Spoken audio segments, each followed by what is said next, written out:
Dans ce chapitre, nous allons parler d'identification.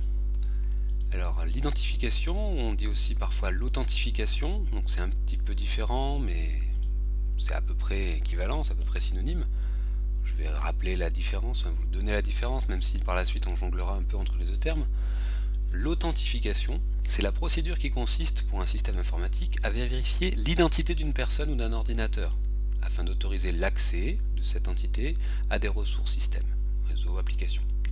L'authentification permet donc de valider l'authenticité de l'entité en question, alors que l'identification, dont on va parler ici, permet de connaître l'identité d'une entité, alors que l'authentification, c'est plutôt la vérification de cette entité. Donc on savait au préalable qui était la personne, et on va authentifier cette personne-là, alors que l'identification, on n'a pas de connaissance au préalable, et ça permet de connaître l'identité de la personne. Donc on va jongler un peu entre ces deux termes. Que vous utilisez un ou l'autre, c'est pas très grave. Nous, ce qu'on va faire dans cette partie-là du cours, c'est de l'identification à divulgation nulle de connaissances. Alors ça, c'est un concept utilisé en cryptologie dans le cadre de l'identification pour prouver qu'on connaît quelque chose sans divulguer d'informations sur ce secret. Donc je vais prouver que je connais un secret. À la fin de nos interactions, vous allez être convaincu que je connais ce secret, mais vous n'en saurez pas plus sur le secret. C'est ça la divulgation nulle de connaissances. Ça permet de prouver quelque chose sans en donner plus d'informations que celles qu'on avait au départ. Donc cette expression désigne un protocole sécurisé entre un prouveur, donc on va noter P par la suite, qui va prouver mathématiquement à une autre entité qui est le vérifieur, on va noter V, qu'une proposition est vraie, sans toutefois révéler la moindre information sur la véracité de cette proposition. En pratique, ce schéma se présente souvent sous la forme d'un protocole de défi, donc on aura des challenges et des réponses, response, entre deux personnes. Donc il y en a un qui va challenger l'autre, et puis en fonction des réponses, eh bien, on va savoir si la personne qui est en face de nous est un prouveur honnête, ou alors quelqu'un de malhonnête. Donc le vérifieur et le prouveur s'échangent des informations, et le vérifieur va contrôler si la réponse finale est positive ou négative. Donc est-ce que c'est en face de moi la bonne personne avec qui je communique ou pas? Est-ce que c'est la personne qui est détentrice de ce secret, qui essaye de me prouver qu'elle le connaît, ou alors est-ce que c'est quelqu'un d'autre? Donc on va avoir trois propriétés importantes. La première, c'est la completeness, on dit aussi la consistance ou la complétude. Donc cette propriété sert à montrer que si le prouveur et le vérifieur suivent tous les deux le protocole, alors le vérifieur doit toujours accepter la preuve. C'est-à-dire que si j'ai un prouveur qui est honnête, eh bien il peut toujours réussir à s'identifier. D'accord? Donc c'est pas toujours le cas, il y a des schémas dans lesquels le prouveur honnête peut échouer à certains cas en fonction des challenges qui sont posés par le vérifieur. Donc d'où, dans tous les schémas qu'on verra, ils seront complets. Ça veut dire que le prouveur, s'il est honnête, pourra répondre correctement aux questions. Il y a la soundness, c'est-à-dire si la proposition est fausse, aucun prouveur malicieux ne peut convaincre un vérifieur honnête que la proposition est vraie, et ceci avec une forte probabilité. C'est-à-dire que je suis un prouveur malicieux, je peux tricher, donc on verra dans la suite des protocoles qu'on propose, on peut tricher, c'est pas parce qu'on répond juste qu'on est la personne honnête, on peut réussir à tricher, mais ceci avec une certaine probabilité. C'est-à-dire que la soundness, ça va être la probabilité qu'un prouveur malhonnête arrive à tricher. Dans les schémas qu'on verra, ce sera à peu près 2 chances sur 3. En fonction des challenges, il y a 2 challenges sur 3 auxquels on va pouvoir répondre correctement, mais pas le troisième. Et ils seront tous complets, c'est-à-dire qu'à chaque fois que je suis honnête, je pourrai répondre à tous les challenges. Mais si je suis malicieux, je pourrai répondre à 2 sur 3, de manière correcte, mais pas à tous.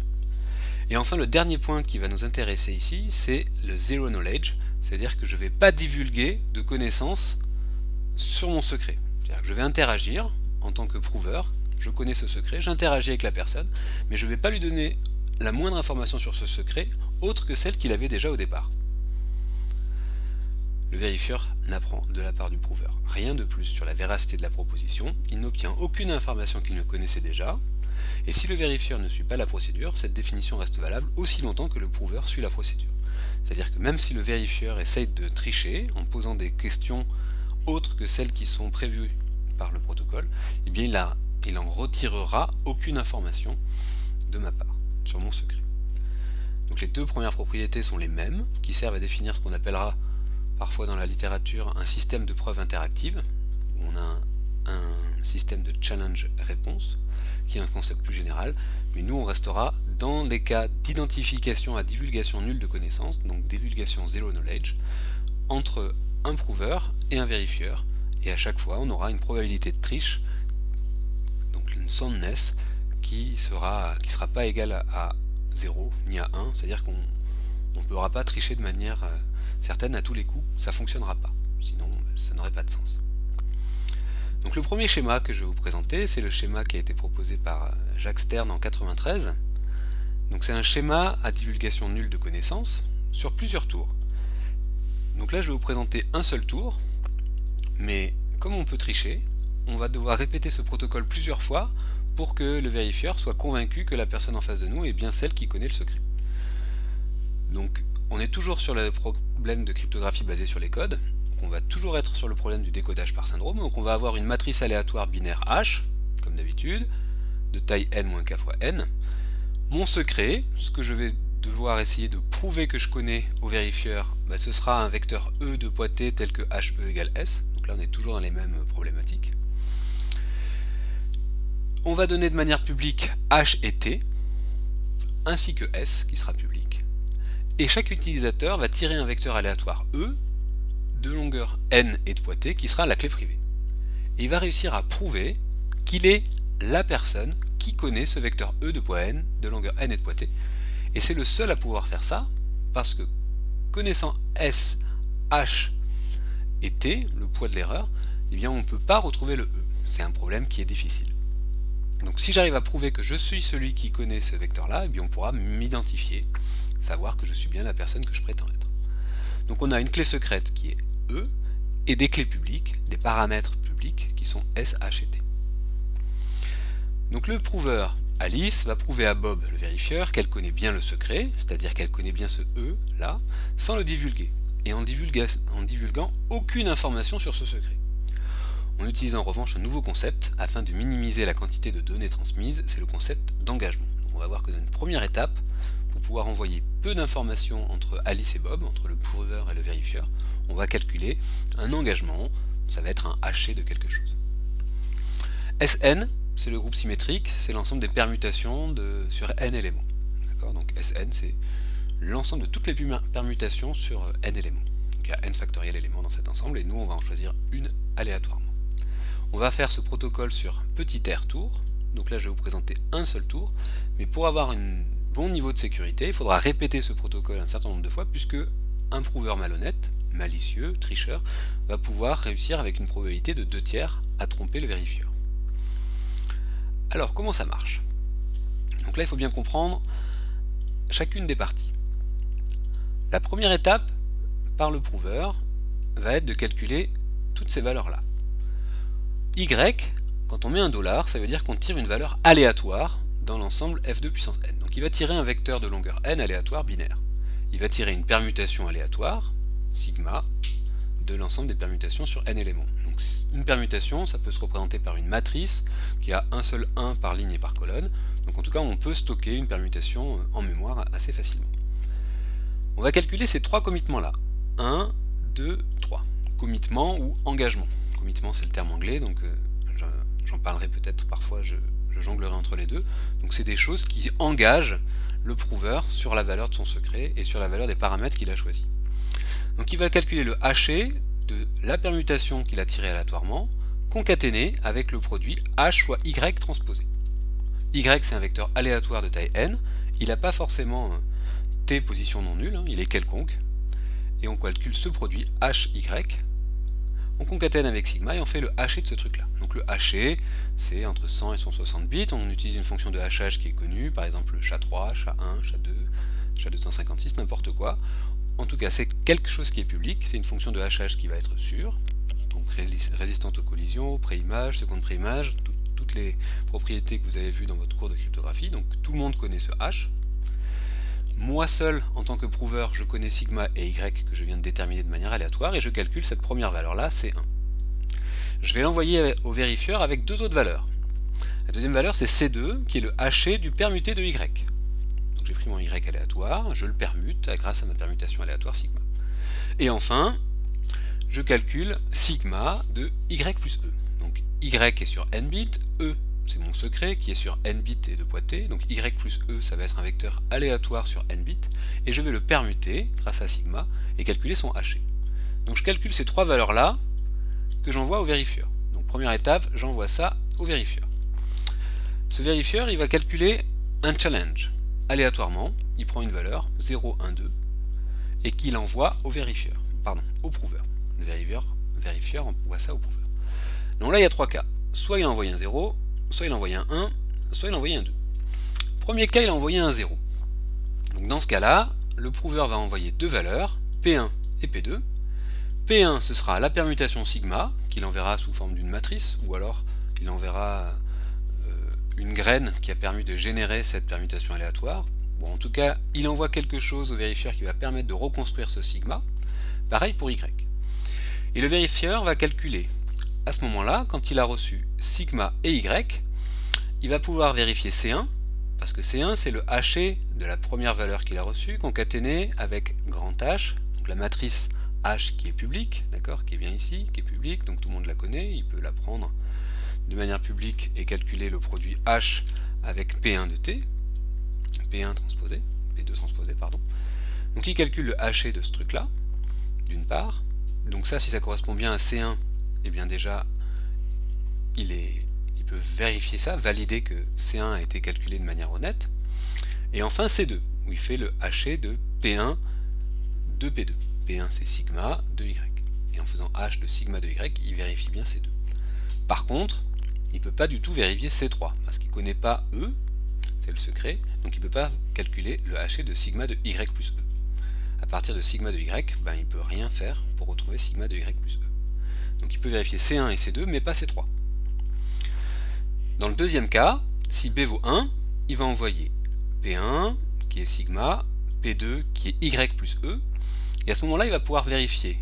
Connaissant sigma et Y plus E, il peut vérifier de manière évidente C3, puisque c'est le haché de P1 de P2, de sigma de Y plus E.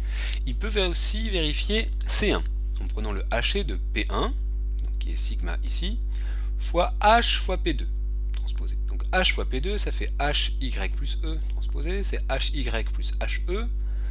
HE on connaît, c'est S, d'accord, on l'a calculé ici de manière publique, tout le monde a accès à ce S.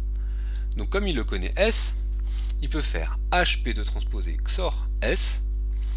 S c'est HE, mais il va me rester plus que H de Y. Donc ce qui correspond bien à C1.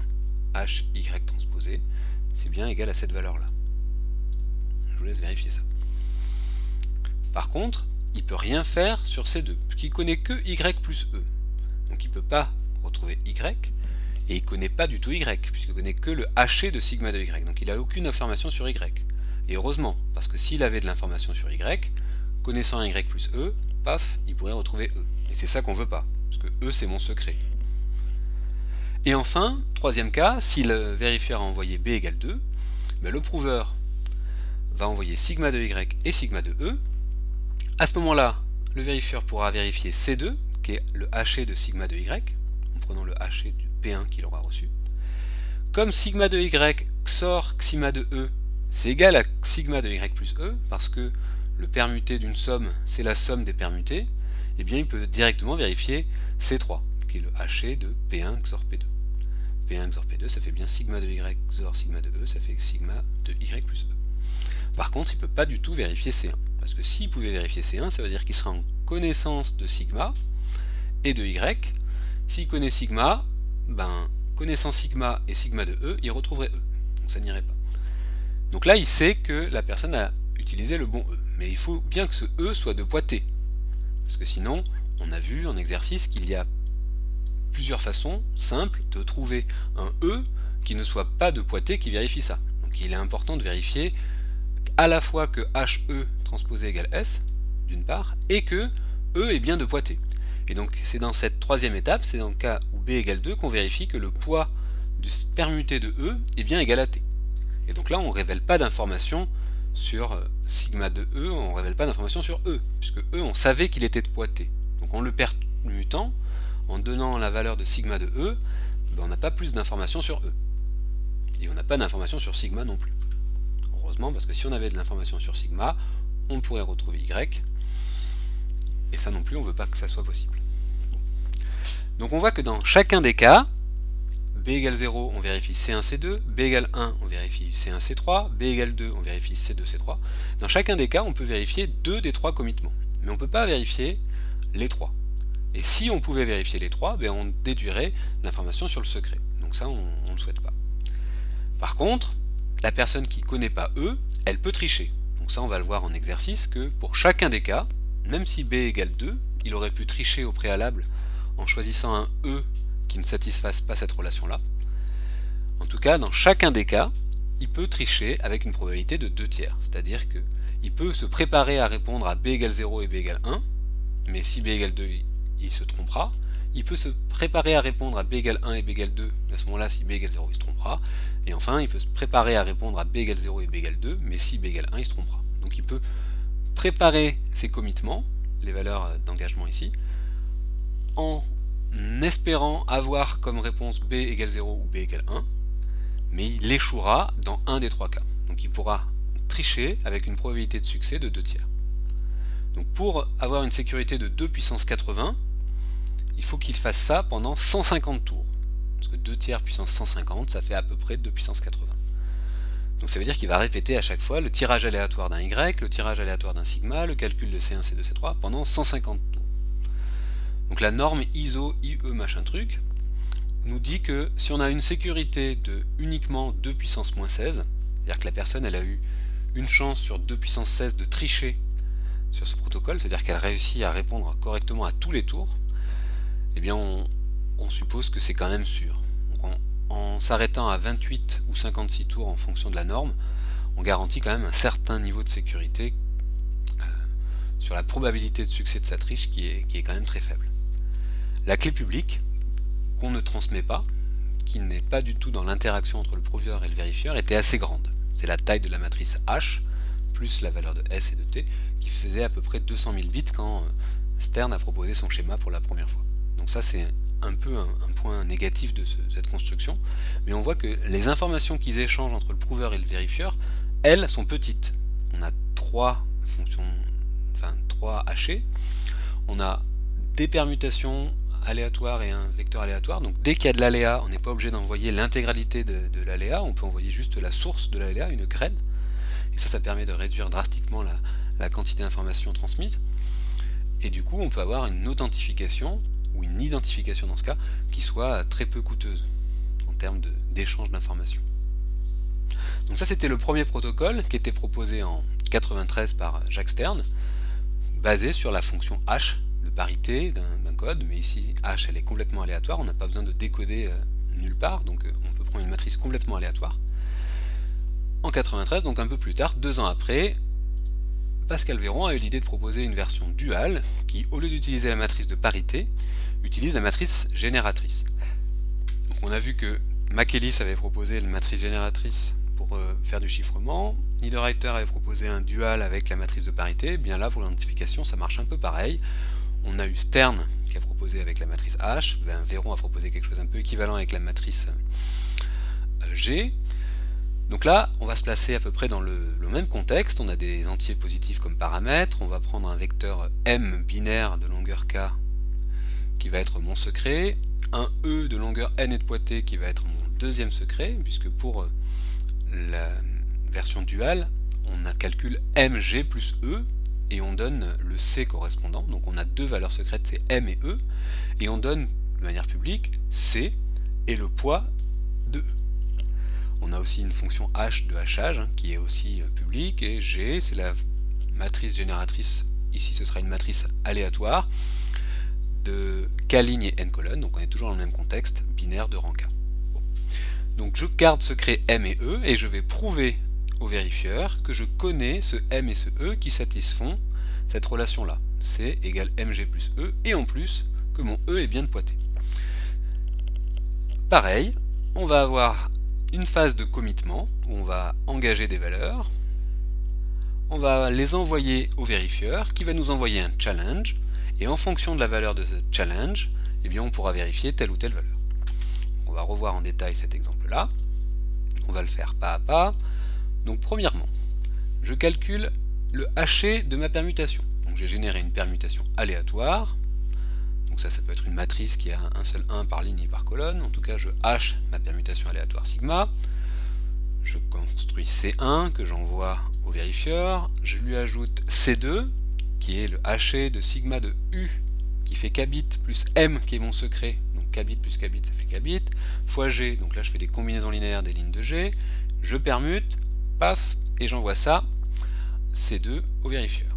J'envoie une troisième valeur, C3, qui est le haché de sigma de UG plus C.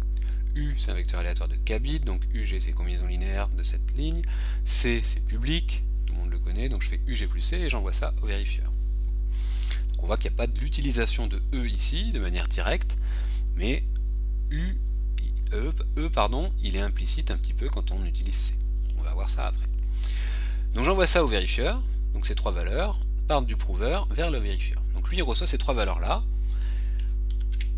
il ne peut pas faire grand chose avec, puisqu'il n'y a que des valeurs aléatoires quasiment qui ont été utilisées, donc en hachant des choses où il y a de l'aléa, on ne va pas pouvoir tirer beaucoup d'informations, il ne peut tirer aucune information sur le secret, il ne peut rien faire de particulier, donc il choisit lui aléatoirement.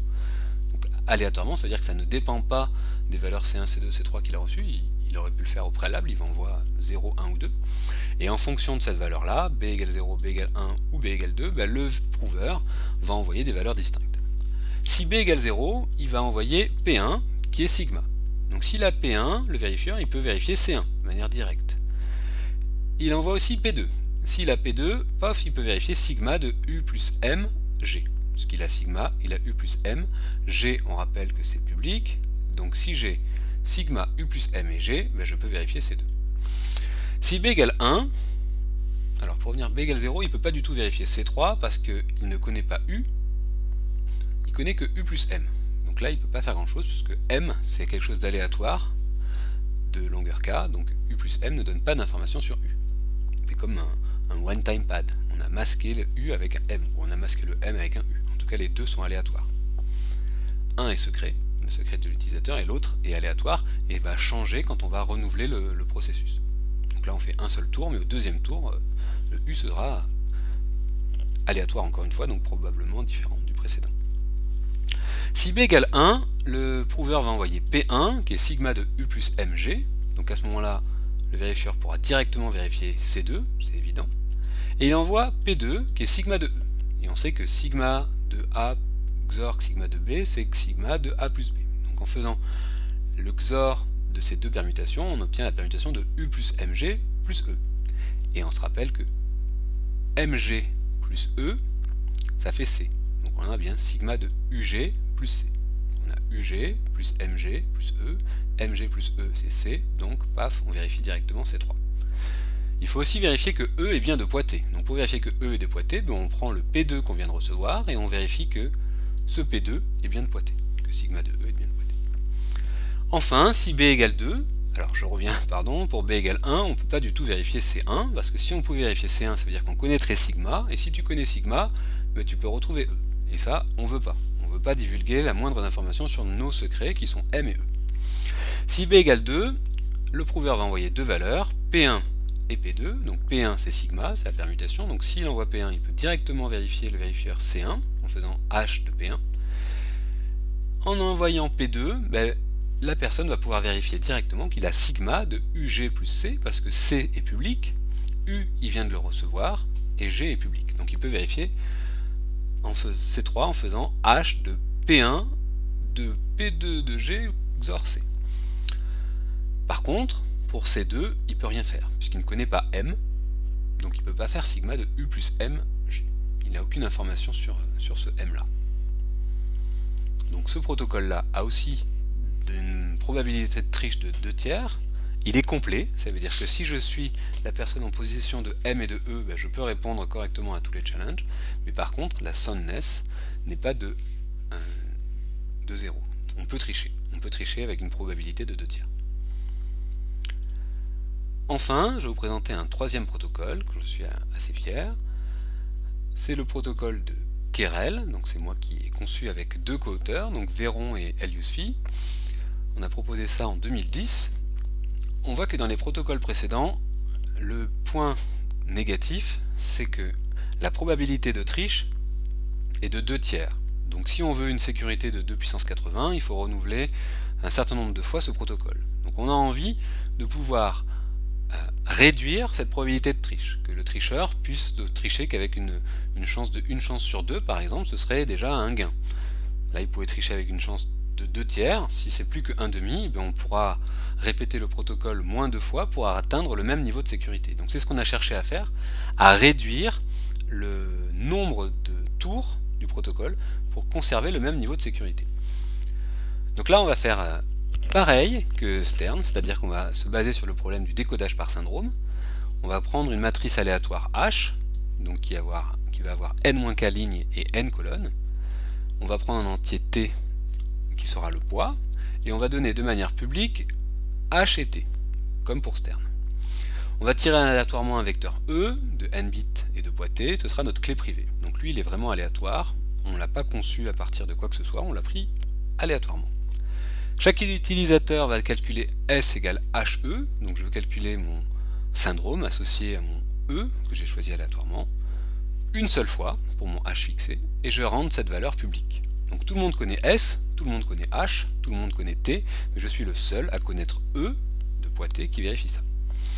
Alors ici, on est bien dans FQ, donc nos éléments, c'est pas des 0 et des 1, c'est des éléments dans un corps fini à Q éléments. Donc on peut avoir des éléments non nuls qui ne soient pas égaux à 1. On peut voir chaque élément dans FQ comme n bits. Donc admettons que Q ça soit 8. Log en base 2 de 8 c'est 3. Donc un élément de F8, on peut voir ça comme 3 bits. D'accord, c'est un élément entre 0 et 7 qu'on peut écrire sur 3 bits. Et c'est de FQ puissance n comme n blocs de grand n bits. Donc s'il y en a F8 puissance 5, eh bien j'aurai 5 blocs de 3 bits, puisque 8 son log en base de c'est 3, donc je peux inventer chaque élément sur 3 bits, et puis j'aurai petit n éléments. L'inconvénient d'être dans FQ au lieu d'être dans F2, c'est que quand je dévoile la permutation de mon élément de FQ, je dévoile de l'information sur les valeurs non nulles de ce vecteur. Quand je suis dans F2, si je dévoile le permuté d'un élément qui a T1, et bien ce sera un autre élément qui aura T1 à d'autres positions. Par contre, si je suis dans FQ et que je dis mon élément est le de poids T, donc admettons qu'il y ait 4 éléments qui soient non nuls, quand je dévoile sa permutation, je dévoile de l'information sur ces éléments non nuls. Et comme je souhaite construire un protocole zero knowledge, je ne peux pas utiliser une simple permutation. Donc l'idée, ça va être de faire une permutation un peu plus astucieuse, qui va permuter les éléments de l'ensemble 1n et les multiplier par un élément gamma dans FQ puissance n non nul pour pouvoir masquer la valeur que ces éléments non nuls avaient. Par exemple, je prends mon vecteur v, si je veux le permuter avec cette permutation gamma sigma. Alors désolé pour cette interruption, la page Miro avait besoin de se recharger, de se rafraîchir.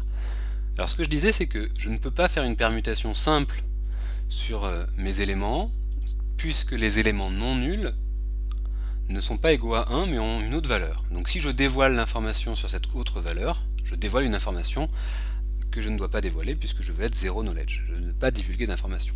Donc ce que je vais faire, c'est que je vais prendre mon vecteur v, et je vais multiplier chacune de ces composantes et permutées par un nombre, par gamma, gamma 1, gamma 2, que je vais permuter avec mon vecteur v. C'est-à-dire que si je le vecteur 0, 0, 4, eh bien je vais multiplier 4 par 3, et puis j'aurai le vecteur 0, 0, 12 que je permute.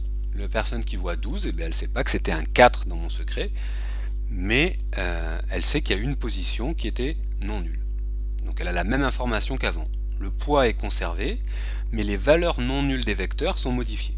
C'est ça l'idée de cette transformation grand pi de gamma sigma.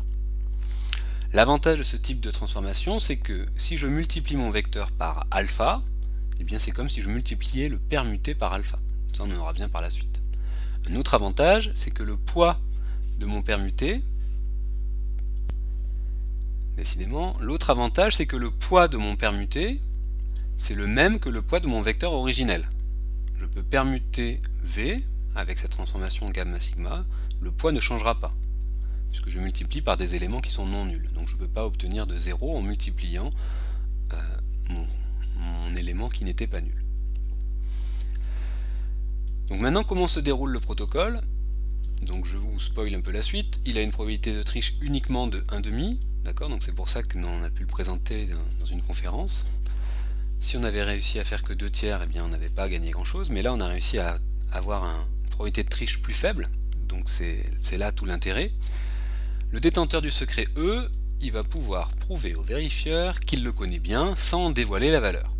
Donc sans en dévoiler la moindre valeur sur ce vecteur E. On sait que E, il a T composantes non nulles, on ne sait pas combien valent ces composantes non nulles, mais on sait qu'il y en a T qui ne sont pas nulles, et à la fin de ce protocole, le vérifieur sera convaincu que je connais ce vecteur E qui a T composantes non nulles, mais il ne saura pas la valeur des composantes non nulles.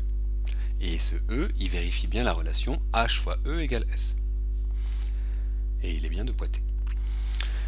Donc comme tout à l'heure, je vais prendre des valeurs aléatoires, donc je vais prendre un vecteur U de n bits aléatoire, une permutation sigma aléatoire et un vecteur gamma non nul aléatoire. Je dois prendre non nul parce que comme je vais multiplier par les composantes de mon vecteur, si c'était nul, le poids serait modifié. Je vais calculer seulement 2 commitments, donc 2 engagements, 2 valeurs que je vais envoyer au vérifieur. Le haché de sigma, gamma et h fois u transposé. Donc u, il est aléatoire. Quand je fais h u transposé, je fais la somme de colonnes de h. Donc ça c'est facile à faire, c'est rapide. Et j'envoie ce C1 au vérifieur.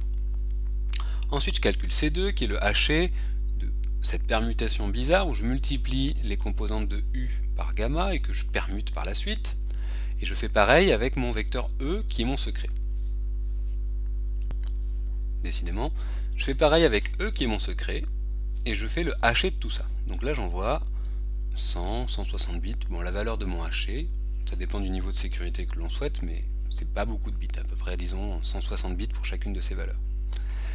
Ensuite, le vérifieur m'envoie un premier challenge qui est alpha. À ce alpha, je dois renvoyer un nouveau bêta, qui est le permuté multiplié par un gamma de U plus alpha E. Donc je prends U, alpha E, alpha que je viens de recevoir, je permute ça et j'envoie ce bêta au vérifieur. Une fois qu'il a reçu, il envoie un premier challenge, enfin un deuxième challenge, 0 ou 1. Il y a deux cas, soit c'est 0, soit c'est 1.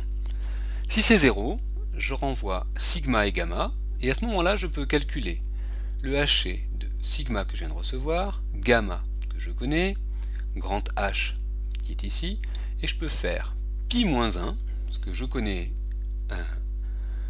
sigma et gamma, donc je peux faire la permutation réciproque, puisque cette permutation elle est uniquement définie par ces deux variables-là, sigma et gamma. Si je connais les deux, je peux faire la permutation réciproque. Donc je vais diviser les coefficients par gamma, et je vais permuter dans l'autre sens.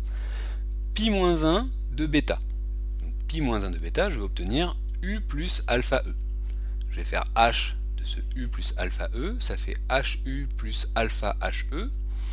HE c'est S, moins alpha S, et bien il va me rester HU. HU qui correspond bien à la valeur du C1 qui est ici. Donc là, je suis convaincu que C1 a été calculé de manière honnête puisque je retrouve la valeur de C1 en hachant cette valeur-là à partir des informations qui m'ont été envoyées par le prouveur. Deuxième cas, C2. J'envoie le permuté de mon E, donc la permutation qui permet de masquer la valeur des composantes non nulles de E. Je vais de suite vérifier le poids, ça va être la première étape simple et qui, si elle n'est pas vérifiée, je sais que je n'ai pas à faire un prouveur honnête, donc je fais ça rapidement.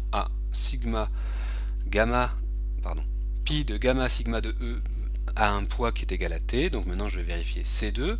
C2, je vais faire le haché de bêta. Donc bêta, c'est pi de gamma sigma U plus alpha E.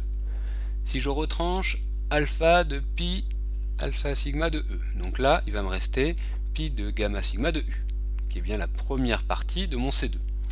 Et pour la deuxième partie, j'ai reçu pi de gamma sigma de E, donc je peux bien vérifier que C2 a été calculé de manière honnête.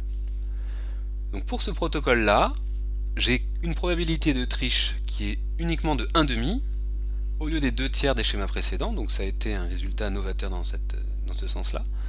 Par contre, la technicité est un peu plus lourde. Là, il faut reprendre plusieurs fois pour bien comprendre comment ça fonctionne. Mais ça marche, c'est sûr. On a prouvé que on ne pouvait pas tricher avec une probabilité plus forte que celle-ci.